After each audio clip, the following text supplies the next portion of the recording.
Renungan pagi pulang ke rumah oleh Ellen G. White, 27 Maret 2020. Mari kita berdoa. Bapa kami yang di sorga, Allah pencipta langit dan bumi, laut dan segala isinya, Allah yang maha besar, maha kuasa, sumber segalanya, yang kami sembah selalu melalui anakmu yang tunggal, Yesus Kristus.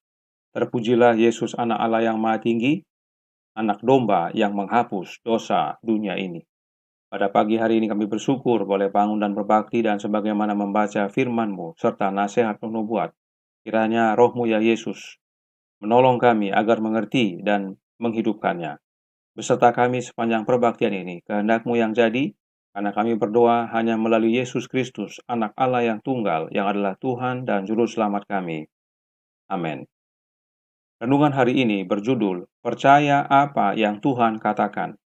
Ayat inti terdapat dalam Matius 5 ayat 36. Jangan takut, percaya saja. Anda tidak dapat menghapuskan dosa-dosa masa lalumu. Anda tidak dapat mengubah hatimu dan menyucikan dirimu sendiri. Tetapi Allah berjanji melakukan semua ini bagi Anda melalui Kristus. Anda mempercayai janji itu. Anda mengakui dosa-dosa serta menyerahkan diri kepada Allah. Anda mau melayani Dia. Hanya dengan melakukan hal seperti ini, Allah telah memenuhi firman-Nya padamu. Jika Anda percaya pada janji itu, percaya bahwa Anda sudah diampuni dan disucikan, Allah mewujudkannya, dan Anda akan disempurnakan sebagaimana Kristus telah memberi kemampuan berjalan bagi orang yang lumpuh ketika dia percaya bahwa dia sudah disembuhkan. Demikianlah jika Anda mempercayainya.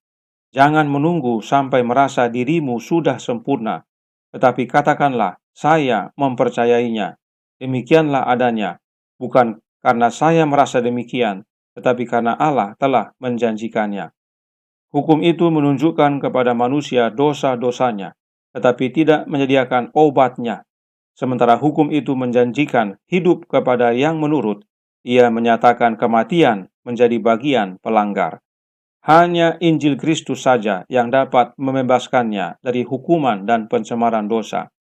Ia harus menunjukkan penyesalan kepada Allah yang hukumnya telah dilanggar, dan iman kepada Kristus, korban pendamaiannya. Dengan demikian, ia memperoleh pengampunan dosa-dosa yang terjadi dulu dan menjadi ikut mengambil bagian dalam sifat ilahi. Ia adalah anak Allah yang telah menerima pengangkatan menjadi anak, di mana ia berkata, Aba, ya Bapa. Dalam kelahiran baru, hati dibawa menjadi selaras dengan Allah, sebagaimana juga menjadi selaras dengan hukumnya. Bila mana perubahan besar ini terjadi pada orang berdosa, ia telah melewati dari kematian kepada kehidupan, dari dosa ke kesucian, dari pelanggaran dan pemberontakan ke penurutan dan kesetiaan. Hidup lama yang terpisah dari Allah telah berakhir. Hidup baru, yaitu hidup yang berdamai dan beriman kepada Allah, telah mulai. Kemudian, tuntutan hukum Taurat akan digenapi di dalam kita yang tidak hidup menurut daging, tetapi menurut roh. Roma 8 ayat 4. Dan bahasa jiwa akan berkata, Oh, betapa kucintai Tauratmu, aku merenungkannya sepanjang hari. Mazmur 119 ayat 97. Tanpa hukum Taurat, manusia tidak mempunyai pandangan yang benar mengenai kesucian dan kekudusan Allah, atau mengenai kejahatan dan kecemaran manusia itu sendiri. Mereka tidak mempunyai pandangan yang benar mengenai dosa, dan tidak merasa perlu bertobat, tidak melihat keadaan mereka yang hilang sebagai pelanggar-pelanggar hukum Allah. Mereka tidak menyadari kebutuhan mereka akan darah pendamaian Kristus. Pengharapan keselamatan diterima tanpa perubahan hati yang drastis atau pembaruan hidup. Demikianlah pertobatan dangkal merajalela, dan orang-orang banyak bergabung dengan gereja yang sebenarnya tidak pernah bersatu dengan Kristus. Saudaraku dalam Tuhan, kembali diingatkan kepada kita bahwa kita tidak dapat mengubah hati kita dan menyucikan diri kita. Perubahan hati dan penyucian Allah berjanji lakukan melalui anaknya Yesus Kristus. Bagian kita adalah percaya kepada janji Allah tersebut. Percayakah kita? Renungan hari ini menyebutkan tentang orang lumpuh yang dapat berjalan kembali. Roh Nubuat menjelaskan dalam Kebahagiaan Sejati halaman 46 paragraf 1. Dari cerita Alkitab yang sederhana bagaimana Yesus telah menyembuhkan orang sakit, kita dapat mempelajari bagaimana percaya di dalam Dia supaya mendapat keampunan dosa-dosa. Marilah kita mengenang kisah orang yang sakit lumpuh yang di Betesda. Penderita yang hina itu tiada daya sama sekali. Dia tidak dapat menggunakan kakinya selama 38 tahun. Namun demikian, Yesus menyuruh dia, "Bangkitlah, engkau berdiri. Angkatlah tikarmu dan berjalanlah." Mungkin orang sakit itu berkata, "Tuhan, jika Tuhan menyembuhkan saya, maka saya akan menurut firman-Mu." Tetapi bukan demikian. Dia percaya dalam sabda Tuhan Yesus, percaya bahwa dia telah disembuhkan, dan dia berusaha, dia mau berjalan, dan dia berjalan. Dia melakukannya sesuai dengan firman Kristus, dan Tuhan memberi kuasa. Dia disembuhkan. Inilah rahasia percaya kepada Yesus itu. Orang lumpuh itu tidak mempertanyakan, tetapi percaya dan berusaha. Ada bagian yang dia harus lakukan, yaitu yang pertama, percaya bahwa dia telah disembuhkan, dan kedua, dia berusaha untuk bangkit dan berjalan. Bagi kita yang lumpuh rohani oleh karena dosa-dosa kita, teladan orang lumpuh di Betesda ini harus menjadi bagian kita. Kita harus percaya sudah sembuh dan berusaha. Renungan hari ini menyatakan hal yang serupa. Pulang ke rumah halaman 98 paragraf 1. Jika engkau percaya pada janji itu, percaya bahwa engkau sudah diampuni dan disucikan, Allah mewujudkannya. Engkau akan disempurnakan sebagaimana Kristus telah memberi kuasa berjalan bagi orang yang lumpuh ketika dia percaya bahwa dia sudah disembuhkan. Demikianlah adanya jika engkau mempercayainya. Jadi, jika kita percaya sudah diampuni dan disucikan, maka Kristus beri kita kuasa untuk berjalan secara rohani. Nah, tadi dikatakan bahwa orang lumpuh tersebut saat percaya sudah sembuh, dia berusaha untuk bangkit dan berjalan. Bagaimana dengan kita yang lumpuh rohani? Apakah saat percaya sudah sembuh, kita berusaha untuk bangkit dan berjalan dengan kekuatan sendiri atau ada kekuatan lain yang mampukan kita? Kebahagiaan Sejati halaman 47 paragraf 2, Nyonya White menjelaskan, adalah hak istimewa kita untuk pergi kepada Yesus dan dibersihkan dan berdiri di hadapan hukum tanpa rasa malu atau penyesalan. Demikianlah sekarang, tidak ada penghukuman bagi mereka yang ada di dalam Kristus Yesus, yang tidak hidup menurut daging, tetapi menurut roh. Roma 8 ayat 1 dan 4. Nah, tadi kita diberi kuasa atau kekuatan untuk berjalan jika kita percaya sudah disembuhkan dan disucikan. Dan mereka yang sudah pergi kepada Yesus untuk dibersihkan tidak malu lagi dan menyesal berdiri di hadapan hukum. Kenapa? Karena tidak ada penghukuman bagi mereka yang ada di dalam Kristus. Sebab mereka yang hidup di dalam Kristus tidak lagi hidup oleh daging, tetapi hidup menurut roh. Nah, roh siapa yang dimaksudkan? Kalimat ini diambil dari Roma 8 ayat 1 dan 4. Mari kita lihat Roma 8 ayat 2 yang berbunyi, Roh yang memberi hidup telah memerdekakan kamu dalam Kristus dari hukum dosa dan hukum maut. Roh yang dimaksudkan adalah roh yang memberi hidup. Siapakah dia?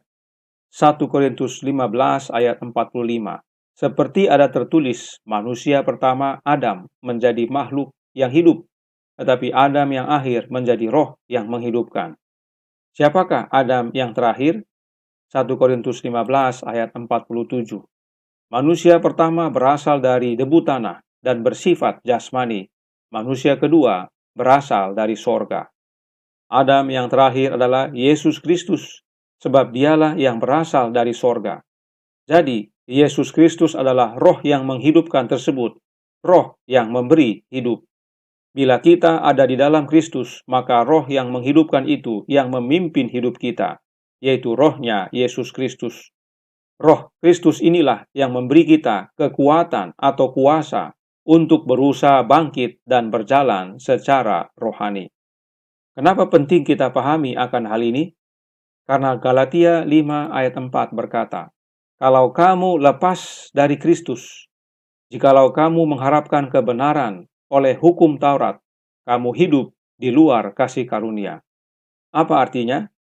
Artinya keselamatan bukan dari hukum. Kita berada di luar Kristus jika kita berusaha mencari kebenaran dari melakukan hukum Taurat. Sebab kita akan andalkan kekuatan kita dan bukan kasih karunia Kristus. Apa itu kasih karunia? Itu adalah rohnya Kristus yang kudus. Nasihat bagi jemaat bab 6 halaman 80 paragraf 1 menjelaskan. Ada orang yang merasa bahwa mereka harus mencoba lebih dulu dan membuktikan kepada Tuhan bahwa mereka sudah dibaharui, ya, artinya berusaha dengan kekuatan diri, sebelum mereka dapat menuntut berkat-Nya. Perhatikan, tetapi jiwa-jiwa yang berharga ini boleh menuntut berkat-Nya sekarang juga. Mereka harus mendapat kasih karunia-Nya, apa itu? Roh Kristus, guna menolong kelemahan mereka. Kalau tidak, mereka tidak dapat membentuk suatu tabiat Kristen. Jadi, kasih karunia Allah atau anugerah Allah adalah Roh Kristus. Kasih karunia inilah yang membentuk karakter Kristus dalam hidup kita agar kita dibenarkan. Kita tidak bisa membenarkan diri sendiri. Lihat pelajaran-pelajaran sebelumnya. Karena itu, kita harus di dalam Kristus melalui kasih karunia-Nya agar menerima pembenaran dan diselamatkan. Renungan hari ini juga menyatakan bahwa hukum hanya bisa menyatakan dosa, tapi tidak bisa berikan obatnya. Hukum hanya janjikan hidup, tapi tidak bisa berikan hidup. Obat kelumpuhan dosa dan untuk memiliki hidup hanya ada dalam Yesus. Adakah kita percaya? Sebagai penutup, Nyonya White menasihatkan dalam From Eternity Past, halaman 95, paragraf 3. Banyak yang gagal memahami hubungan antara iman dan perbuatan. Mereka berkata, hanya percaya dalam Kristus dan Anda selamat. Anda tidak ada hubungannya dengan mematuhi hukum. Tetapi iman yang tulus akan terwujud dalam penurutan. Perhatikan dan ingat yang kuning ini. Mengenai Bapa orang percaya, Tuhan menyatakan, Abraham telah mendengarkan firman-Ku dan memelihara kewajibannya kepadaku, yaitu segala perintah, ketetapan, dan hukum-Ku. Kejadian 26 ayat 5. Kata Rasul Yakobus, jika iman itu tidak disertai perbuatan, maka iman itu pada hakikatnya adalah mati. Yakobus 2 ayat 17. Dan Yohanes yang berdiam sepenuhnya pada kasih memberitahu kita, inilah kasih kepada Allah, yaitu bahwa kita menuruti perintah-perintahnya. Perintah-perintahnya itu tidak berat. 1 Yohanes 5 ayat 3. Inilah yang terjadi pada orang yang lumpuh di Betesda. Saat mendengar perkataan Yesus, dia percaya bahwa sudah sembuh, dan karenanya dia berusaha untuk bangkit dan berdiri. Ada bagian yang kita perlu lakukan.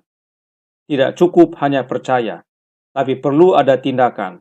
Namun, ingat, tindakan itu bukan untuk percaya, tetapi buah atau wujud dari kepercayaan kita. Tuhan memberkati. Saya bawa dalam nama Yesus. Amin. Mari kita berdoa. Bapa kami yang di sorga, Allah pencipta langit dan bumi, laut dan segala isinya, Allah yang maha besar, maha kuasa, sumber segalanya, yang kami sembah selalu melalui anak-Mu yang tunggal, Yesus Kristus. Terima kasih nasihat yang singkat, padat, dan jelas, bahwa kami tidak perlu takut, percaya saja, dan percaya sudah sembuh, lalu berusaha untuk bangkit dan berjalan sebagaimana orang lumpuh di Betesda. Kami tidak cukup hanya percaya, kami perlu menuruti akan perintah-Mu. Dan penurutan itu bukan untuk mendapatkan kepercayaan, tetapi buah dari kepercayaan kami, hasil dari percaya kami kepada perkataan Yesus. Tolong kami ya Bapa, agar ini menjadi hidup kami. Curahkan roh-Mu ya Yesus dalam hati kami, kehendak-Mu yang jadi. Ampunkan kami akan dosa dan salah, karena kami berdoa hanya melalui Yesus Kristus, Anak Allah yang tunggal, yang adalah Tuhan dan Juru Selamat kami. Amin.